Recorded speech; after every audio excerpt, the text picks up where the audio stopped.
Балалар, бүгін біз сіздермен сақина салу ойынымен танысатын боламыз. Ойын шарты мұқият тыңдаңдар. Менің қолымда сақина тұр. Сендер қазір барлықтарың көздеріңді жұмасыңдар, ал алақандарыңды алға созып, екі алақанды беттестіріп отырасыңдар. Мен сендерге сақина салып шығамын. Кімнің қолына сақина салынады, сол бала білдіртпеу керек. Содан кейін сақина, кімде сақина деген кезде менде деп бір-біріңді алдарқатасыңдар. Ал екінші рет сұрағанда сол бала алдыға шытылып шығу керек.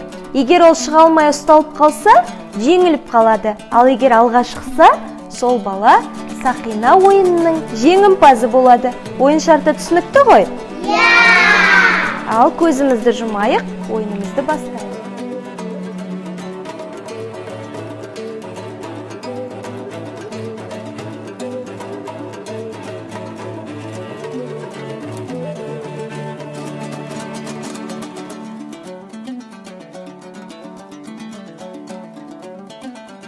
Сақина. Кімде сақина? Менде. Ал сақина, кімде сақина? Өте жақсы. Айшада екен. Айша бұл ойынымыздың жеңімпазы. Жарайсың, құттықтаймыз.